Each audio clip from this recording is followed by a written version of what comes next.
Real মাদ্রিদের শেষ ৮-এ জায়গা না হওয়ার রাতে দারুণ এক প্রত্যাবর্তনের গল্প লিখেছে ম্যানচেস্টার সিটি। হারের বৃত্তে ঘুরতে থাকা সিটিজেন্সদের চ্যাম্পিয়ন্স লিগে টিকে থাকতে জয়ের কোনো বিকল্প ছিল না।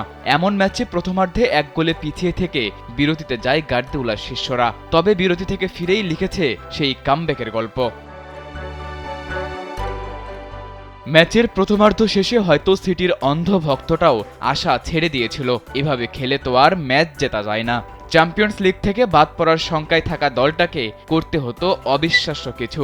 বিরতি থেকে ফিরে সেই কাজটাই যেন করলেন গার্দিওলার শিষ্যরা, যেখানে কোভাচিচ সাবিনহোদের প্রচেষ্টা আরও একবার হাসি ফুটিয়েছে সিটির সমর্থকদের। ম্যাচের শুরু থেকেই আক্রমণাত্মকভাবে খেলতে থাকা ম্যান সিটি গোল না পেলেও প্রতিপক্ষের দুর্গে ঠিকই কাঁপন ধরিয়েছিল। দ্বিতীয়ার্ধে সাবিনহোকে বদলি হিসেবে মাঠে নামালে সেই ধার আরও বেড়ে যায়। ফলটাও আসে ঠিক ৭ মিনিট পর। ম্যাচের ৫৩ মিনিটে দুর্দান্ত এক গোল করেন মাতো কোভাচিচ। এই ম্যাচে অবশ্য সিটির গোলরক্ষক এডারসন মোয়ারেসেরও ছিল দারুণ ভূমিকা। সমতায় ফিরে যেন আরও অপ্রতিরোধ্য হয়ে ওঠে গার্দিওলার শিষ্যরা। ঘরের মাঠে একের পর এক আক্রমণে কোণঠাসা করে ফেলে প্রতিপক্ষকে। সিটির আক্রমণের ধার সামলাতে না পেরে দিশেহারা হয়ে ম্যাচের ৬২ মিনিটে নিজেদের জালেই বল জড়ায় সফরকারীরা, ফলে ম্যাচে এগিয়ে যায় ম্যানচেস্টার সিটি।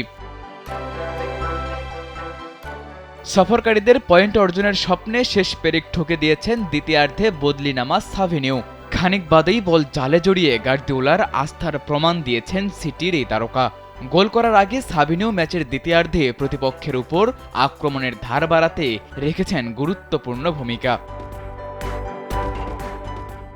চ্যাম্পিয়ন্স লিগ থেকে বিদায়ের শঙ্কায় থাকা ম্যান সিটি দ্বিতীয়ার্ধের অবিশ্বাস্য এই কামব্যাকের গল্প লিখে এখনও টিকে আছে ইউরোপ শ্রেষ্ঠত্বের এই টুর্নামেন্টে।